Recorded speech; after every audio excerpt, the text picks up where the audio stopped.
안녕하세요. 뉴스와 사람들입니다. 군사 전문가 출신의 김종대 전 의원은 이렇게 밝혔지요. 참 웃기는 사람들이네. 아침 신문의 한 기사를 보면서 뜨거운 것이 목구멍을 타고 올라온다. 지난번 북한 무인기가 용산 대통령실의 비행금지 구역을 통과했다는 민주당의 김병지 의원의 주장에 강력한 유감을 표한다며 반발했던 군이 뒤늦게 이를 시인했다는 소식이다. 합참의 전비태세 검열실이 무인기의 항적과 데이터를 정밀 분석해서 나온 결과다. 당시 군과 대통령실 경호처는 용산 일대에 첨단 레이더와 방호 장비가 갖춰져 있어서 무인기가 침범하면 탐지될 수밖에 없다며 용산은 절대 뚫리지 않는다고 말하지 않았던가. 이게 뭘 말하는가? 지난달 26일 무인기가 다녀간 후 열흘 동안 윤석열 대통령은 자신의 머리 위가 뚫린 줄도 모르고 있었다는 뜻이다. 군과 경호처는 무인기에 대응한 것이 아니라 자신들의 위신을 방어하느라고 거짓말을 입에 달고 다녔다는 이야기다. 저런 자들이 북한에 뭘 단호하게 대응한다, 응징포복한다, 압도적인 전쟁을 준비한다고 떠벌리는지 한심할 따름이다. 다 집어치고 내 몸이나 잘 건사하라고 말해주고 싶다. 더 심각한 일도 있다. 윤 대통령이 우리 무인기를 북한에 침투시키라고 직접 지시했다는 보도다. 북한의 무인기가 우리 영공을 침범했더라도 같은 방식으로 대응하려면 이는 엄연히 정전협정에 관한 사항이기 때문에 유엔 사령부와 협의를 거쳐야 한다. 그런데 동맹국을 대놓고 무시하고 우리도 정전협정을 위반했으니 미국이 경악함은 물론이고 유엔 안보리에 북한의 국제법 유엔 헌장 위반을 제소할 수도 없게 되어버렸다. 우리의 무인기 대응 작전은 군사 지도자가 판단할 일임에도 불구하고 윤 대통령이 직접 작전을 지시하고 국제법과 정전협정을 의도적으로 위반했다고 공식화하는 걸 보면 저자들이 제정신인지도 의심스럽다. 즉, 이 사건은 북한의 도발적 행동임에도 불구하고 쌍방과실로 귀착되는 황당한 결과로 이어진 것이다. 북한의 영공 유린을 규탄하는 정부 입장이나 성명이 발표된 적도 없고 우리도 똑같은 군사적 대응을 하느라고 외교부와 통일부는 유엔과 북한을 상대로 어떤 조치도 취하지 않았다. 국가안전보장회의 상임위를 개최하지 않은 결과가 바로 이것이다. 정전협정 유지와 관리에 극도로 민감한 유엔 사령부를 무시한 결과는 무엇인가?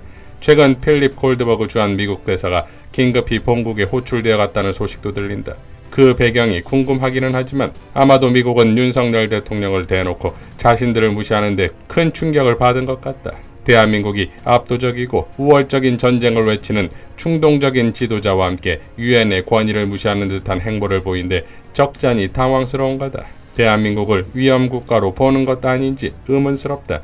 하기는 마치 미국의 핵무기가 제 것이냐, 미국과 핵전쟁을 공동으로 계획하고 핵전쟁 모의 연습까지 하겠다는 한국 대통령의 언론 인터뷰에 거의 기절할 판이니 윤 대통령의 자충우돌 행보가 이해 못할 바도 아니지만 말이다.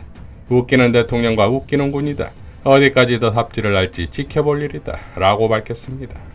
자, 북한의 무인기 침범을 시작으로 경정권의 행태를 살펴보면 12월 26일 북한 무인기가 침범했고 이를 격추시키기 위해 출격한 전투기가 추락합니다. 경은 북한에 상응하는 조치를 하라며 북한 무인기 한 대당 우리 무인기 2세대를 올려보내라, 확전을 각오하라고 지시했다지요. 그러면서 NSC는 개최하지 않았고 저녁에는 송년만찬에 참석합니다. 다음 날 27일 경은 국무회의에서 문재인 정부 때 훈련이 부족했다며 전 정부 타령을 시작하지요. 28일 경은 북한에 핵이 있다고 두려워하거나 주저해서는 안 된다고 발언했고 국회 국방에 출석한 이종섭 국방장관은 여러 번에 걸쳐 용산까지 북한의 무인기는 오지 않았다고 확신하지요. 이어 29일 경은 일본 공명당 대표를 만나 북한 도발과 관련해 한일 양국이 긴밀하게 안보 공조를 펴나가자고 발언합니다. 2일 조선일보와의 신년 인터뷰에서 경은 미국과 공동 핵연습 관련 발언을 했고 3일 바이든은 한미 간 공동 핵연습에 대한 질문에 단호하게 노라고 답변하지요. 4일 경은 북이 다시 침범을 하면 9.19 군사합의 정지검토 발언을 했고 드론 부대 조기 창설과 스텔스 무인기 연내 생산 지시를 합니다. 같은 날 흥미롭게도 북한 문제 논의를 위해 미일 정상회담이 오는 13일 백악관에서 열린다는 보도가 나오지요.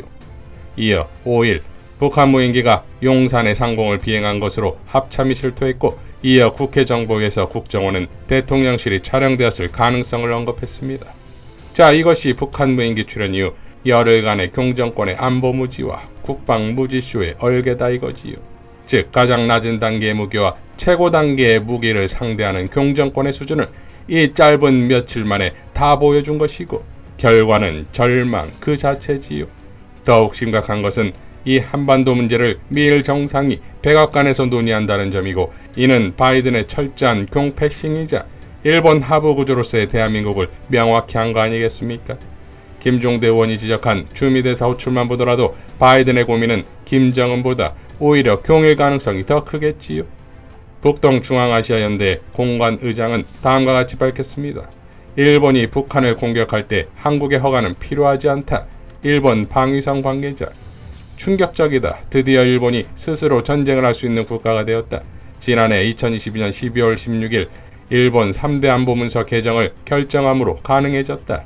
일본의 재군비 조처이다. 1945년 일본 제국 패망 77년 만이다.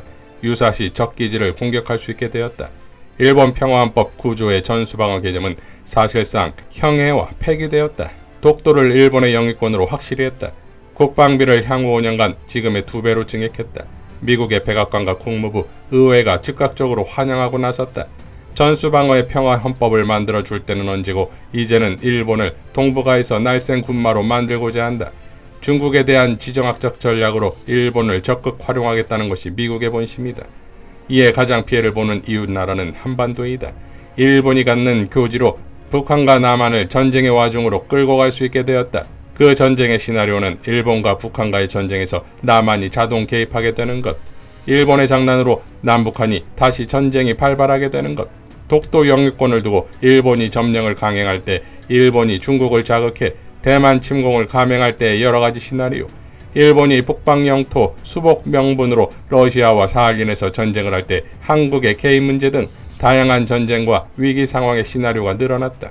따라서 일본은 한반도의 명줄 하나를 다시 지었다고 해도 지나치지 않다. 동북아 형세에서 한국의 안보는 나쁜 환경으로 본격 접어들었다. 라고 밝혔습니다. 자, 그러니까 일본의 장난질에 얼마든지 남북한이 전쟁을 하게 되는 상황이 오는 것인데, 지금 경정권의 행태를 보면 대한민국의 절망이 떨어지는 걸 넘어 아예 땅속으로 파고들고 있지요. 이재명 대표는 이렇게 밝혔습니다. 군통수권자는 대국민 사과하십시오. 북한 무인기가 용산 비행금지 구역까지 침투했던 것으로 뒤늦게 밝혀졌습니다. 군 당국은 그간 무인기의 비행금지 구역 침투 가능성을 극구 부인해왔습니다. 심지어 민주당의 합리적인 문제 제기에 대해 근거 없는 주장이라며 이적행위 운운했습니다. 정밀 분석 전까지 P-73이 뚫린지도 몰랐던 무능한 군 당국의 작전 실패와 허위 보고야말로 최악의 이적행위입니다. 전쟁 중이었다면 최고 수준의 형벌이 내려졌을 사안입니다. 도저히 있을 수 없는 일이 벌어진 것입니다. 실기가 발생했을 때 최종 책임자의 역할은 무엇보다 중요합니다. 빠르고 정확하게 실패를 인정하고 그에 대한 책임을 감당하며 대안을 제시해야 합니다. 모름지기 군 통수권자라면 유례없는 안보 참사에 대해 대국민 사과하고 책임자의 무능과 기망을 문책하셔야 합니다. 국민들께서는 도대체 군 통수권자가 무엇을 하고 있냐고 질타하십니다. 언론에 비춰지는 대통령께서는 연일 말폭탄 던지기만 바쁜 듯 보입니다. 평화를 지키겠다면서 전쟁 위험을 높이는 우를 범해서야 되겠습니까? 정권의 무능과 불안을 감추기 위해 안보를 희생하는 최악의 정치입니다. 대통령의 말의 무게를 감당하셔야 합니다. 대통령의 강경한 말들은 국민의 생명과 안전을 위협하는 또 다른 위기를 발생시킬 수 있습니다. 과격한 발언 삼가시고 이럴수록 더 엄중하게 처신해 주십시오. 아마추어 정권이 운전대 잡고 과격 운전하다 사고 날 것 같습니다. 더 이상 불안해 못 살겠다고 호소하시는 국민들을 헤아려 주십시오. 거듭 강조하지만 국민의 생명과 안전을 지키는 것은 국가의 제일 의무입니다. 자신의 책무를 완전히 내팽개친 군 당국과 정부의 사태의 원인과 책임을 철저히 따져묻고 재발 방지책을 확실히 요구하겠습니다. 특히 또 다른 작전 실패를 불러올 수 있는 군 당국의 작전 관련 허위보고는 군기문란으로 규정하고 엄중한 귀책을 묻겠습니다. 우리 군이 국민의 존경과 사랑을 회복할 수 있는 기회로 삼겠습니다. 라고 일갈했습니다. 이어 평화안보대책위원회에서 또 이렇게 발언했지요. 서울의 하늘이 북한 무인기에 의해서 뻥 뚫려버린 황당한 안보 참사가 벌어졌습니다. 이 문제에 대해 의견을 주시기 위해서 급하게 시간을 내주신 여러분께 각별히 감사드린다는 말씀을 먼저 드립니다. 정권의 무능 때문에 안보가 뿌리부터 흔들리고 있습니다. 국가안보의 핵심인 대통령실 비행금지 구역이 북한 무인기에 의해서 유린됐다는 사실이 열흘 만에 숨기다가 들통이 났습니다. 당초 우리 당 김병주 의원께서 이 가능성을 지적했더니 정부에서는 이적행위 운운하면서 사건 은폐에 급급했습니다. 정말로 충격적입니다. 경계와 작전에 실패해놓고도 국민 앞에 거짓말을 늘어놓은 것입니다. 이것이 더 큰 문제라고 생각합니다. 이런 군을 믿고 국민들께서 두 발 뻗고 잠을 주무실 수 있겠습니까? 사태가 이 지경인데도 이 정권은 사과와 반성은커녕 덧센 말폭탄으로 안보 무능을 감출 궁리만 하고 있습니다. 말폭탄이 자칫 진짜 폭탄이 돼서 터지지 않을까 정말로 걱정됩니다. 심지어 이제는 9.19 군사합의 효력정지, 대북전단 확성기 방송제계 이런 위험천만한 조치들도 마구잡이로 내던지는 중입니다. 그나마 남은 마지막 안전핀마저 뽑아버리겠다는 것입니다. 국민들은 이러다 정말 무슨 일 나는 것 아니냐 이런 불안을 호소하십니다. 국민의 생명과 국가의 안보는 허장성세나 말만 세운다고 되는 것이 아닙니다. 지도자라면 치밀한 안보 전략과 꾸준한 국방력 강화 바탕으로 군사적 긴장을 낮추는 데 집중하는 것이 도리입니다. 한미동맹 엇박자, 일본 재무장 수수방관, 현무미사일 오발사고, 북한 무인기 대응 실패, 그리고 심지어 은폐 의혹까지 윤석열 정권의 국가안보는 실패와 참사로 얼룩지고 있습니다. 고통과 피해는 오로지 국민의 몫입니다. 대책 없는 큰 소리만 치는 무능한 안보 정책 전면 재검토하고 대통령실과 내각의 안보 라인도 교체할 때입니다. 국민과 대한민국을 위기로 모는 난폭한 폭주를 중단하기 바랍니다. 라고 밝혔습니다. 자, 진정 누가 대한민국 안보를 지키는 진짜 대통령입니까? 김병지 의원 역시 국회 본회의에서 다음과 같이 포효했지요. 대통령은 사과하십시오. 그리고 이와 관련된 책임자는 경질하십시오.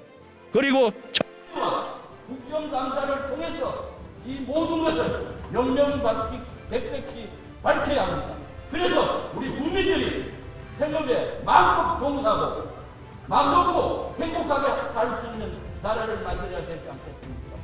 여러분, 이것은 전쟁의 대상이 아닙니다. 겨울 상공이 구멍이 뚫혔는데도 그것을 편을 든다고요? 안보를 중시 여긴다고 말만 하는 국민의힘에서 어떻게 편을 듭니까? 정신 바짝 차리십시오. 지금 위기 상황입니다. 다 같이 여야가 뜻을 모아서 이 위기를 극복합시다. 감사합니다.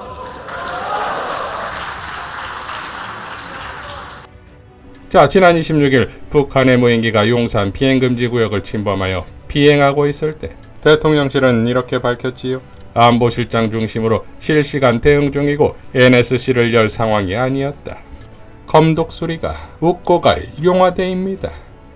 이상 뉴스와 사람들이었습니다. 시청해주셔서 감사드립니다.